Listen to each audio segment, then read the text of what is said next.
Hello everyone, welcome to part 2 of rural Nova Scotia living. Our little hobby farm is growing. This fall we decided to adopt a rooster from a friend who ended up with 7 of them. This is King.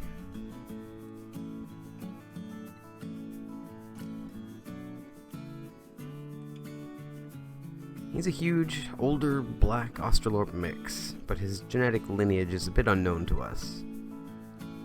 For months he was a terror in the henhouse, protective of his girls, attacking me every time I had to collect the eggs or give them food.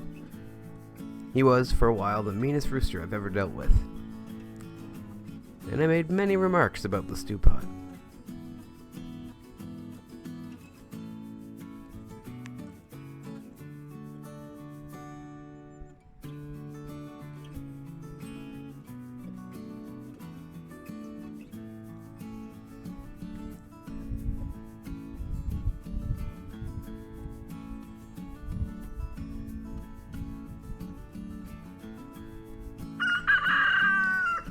Despite that, he was a good flock protector and helped the girls forage.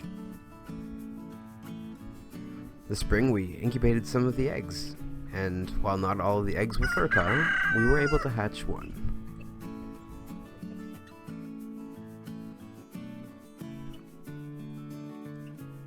Nugget here is the result.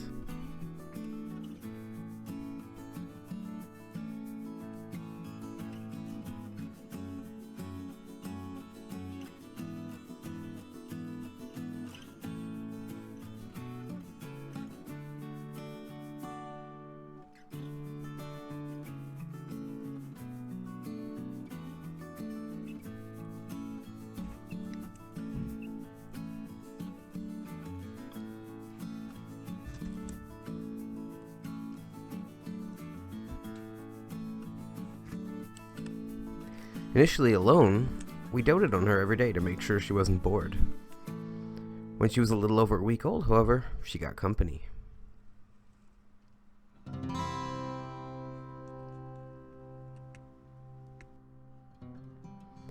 This trio of turkey poults was given to us by a teacher whose class had hatched the eggs, and were only a day old when they came to us. Nugget took to the turkeys very quickly, and will probably spend much of her adult life foraging with them.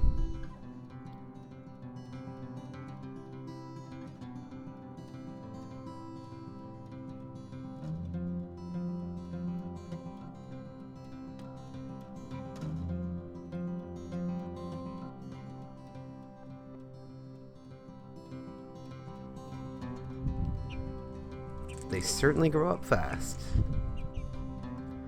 We're particularly struck by the interesting coloration on Nugget.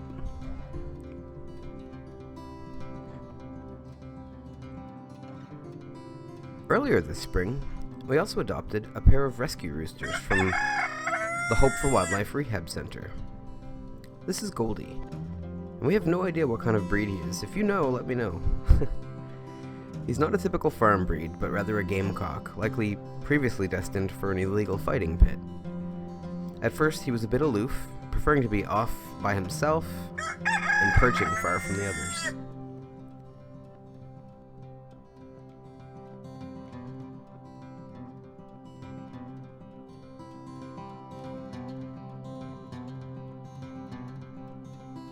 More recently, however, he has been taking on a much more active role in the flock, and winning over many of the girls with his ability to find and share food and insects.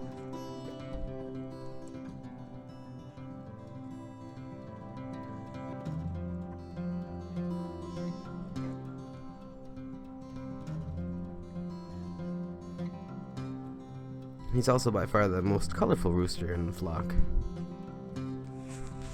All the activity is much to the dismay of poor old King.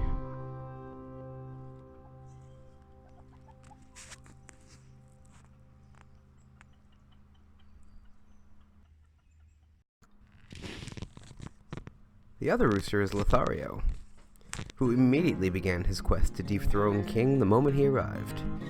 Living up to his name, he began wooing the ladies right away and adding girls to his perch every night.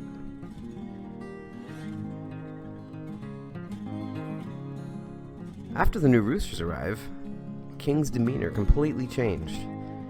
Now he runs from conflict even at the first sign of it. And he hasn't been aggressive towards me since they arrived.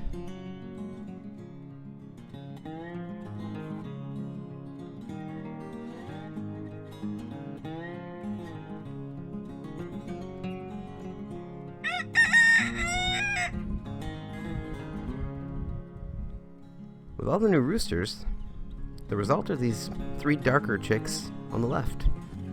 We may never know the parentage of these chicks, but maybe when they become fully feathered, we'll have some clue as to who they are.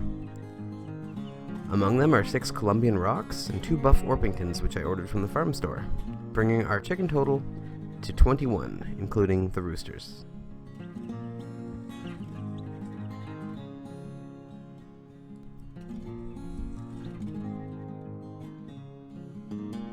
In May, we obtained 2 new additions to our flock.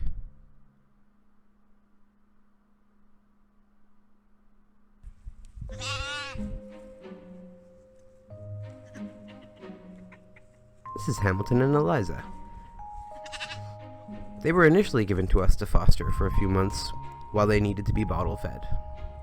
Their mothers died during the birthing process, and so needed extra care in raising. We grew so attached, however, that we asked to purchase them, and they are now permanent members of the farm.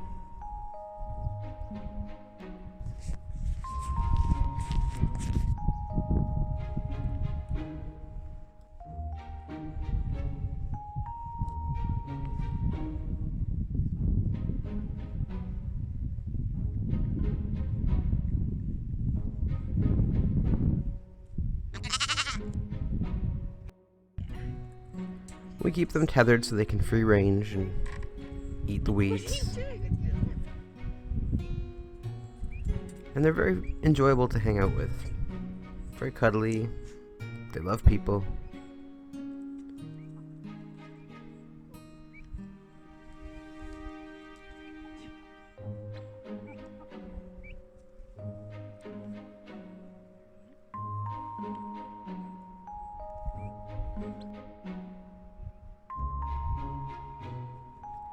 Our plan is to shear them and, with any luck, since they are not related, perhaps have some new lambs down the road.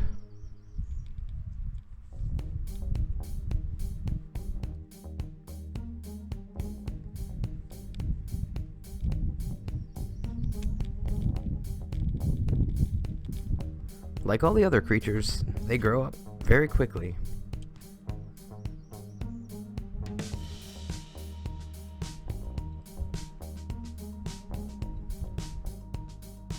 The turkeys are growing up and beginning to enjoy some time outside under supervision.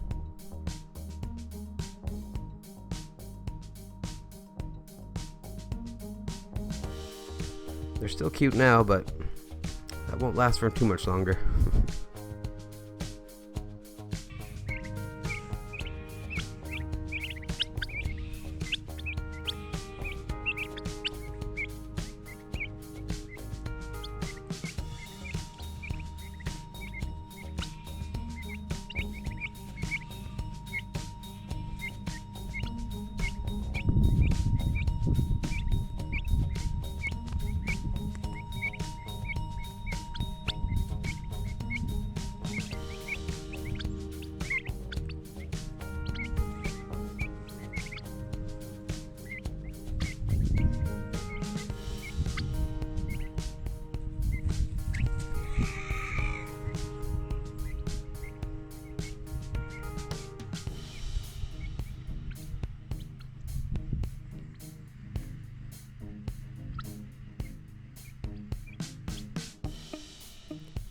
Nugget is becoming more colorful by the day.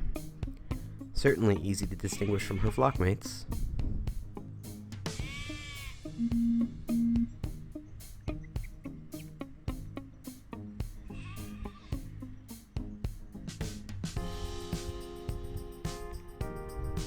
What makes us question King's genetics are that the barred trait, which you can see here, is supposed to be dormant with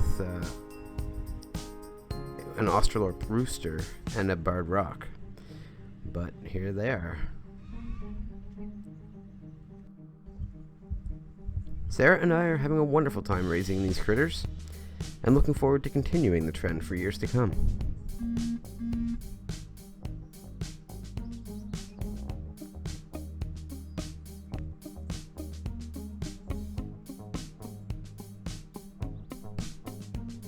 Thanks for watching.